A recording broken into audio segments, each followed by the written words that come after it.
Daily Bible word தமிழுக்கு அன்புடன் வரவேற்கிறோம். இன்று அக்டோபர் 20, 2025. பொதுக்காலம் 29வது வாரம் திங்கட்கிழமை. நீ சேர்த்து வைத்தவை யாருடையவை ஆகும்? லூக்கா எழுதிய தூய நற்செய்தியிலிருந்து வாசகம் அதிகாரம் 12. இறை வார்த்தைகள் 13 முதல் 21 வரை. அக்காலத்தில் கூட்டத்தில் இருந்த ஒருவர் இயேசுவிடம், போதகரே, சொத்தை என்னோடு பங்கிட்டுக் கொள்ளுமாறு என் சகோதரருக்குச் சொல்லும் என்றார். அவர் அந்த ஆளை நோக்கி, என்னை உங்களுக்கு நடுவராகவோ பாகம் பிரிப்பவராகவோ அமர்த்தியவர் யார் என்று கேட்டார். பின்பு அவர் அவர்களை நோக்கி, எவ்வகை பேராசைக்கும் இடங்கொடாதவாறு எச்சரிக்கையாயிருங்கள். மிகுதியான உடைமைகளை கொண்டிருப்பதால் ஒருவருக்கு வாழ்வு வந்துவிடாது என்றார். அவர்களுக்கு அவர் ஒரு உவமையை சொன்னார். செல்வனாயிருந்த ஒருவனுடைய நிலம் நன்றாய் விளைந்தது.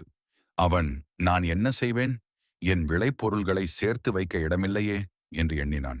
ஒன்று செய்வேன், என் களஞ்சியங்களை இடித்து இன்னும் பெரிதாக கட்டுவேன். அங்கு என் தானியத்தையும் பொருள்களையும் சேர்த்து வைப்பேன்.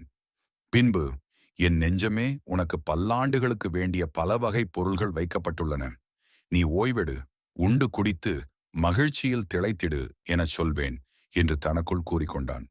ஆனால் கடவுள் அவனிடம், அறிவிலியே, இன்றிரவே உன் உயிர் உன்னை விட்டு பிரிந்துவிடும். அப்பொழுது நீ சேர்த்து வைத்தவை யாருடையவையாகும் என்று கேட்டார். கடவுள் முன்னிலையில் செல்வம் இல்லாதவராய் தமக்காகவே செல்வம் சேர்ப்பவர் இத்தகையோரே. இது ஆண்டவரின் அருள்வாக்கு. இறைவா, உமக்கு நன்றி. தினசரி நற்செய்தி வார்த்தைகளுக்கு daily Bible words Tamil channel subscribe பண்ணுங்க. இந்த வீடியோவை லைக் செய்யவும், ஆமேன் என்ற வார்த்தையை பதிவு செய்யவும் மற்றும் உங்கள் நண்பர்கள் மற்றும் குடும்பத்தினருடன் பகிர்ந்து கொள்ளுங்கள்.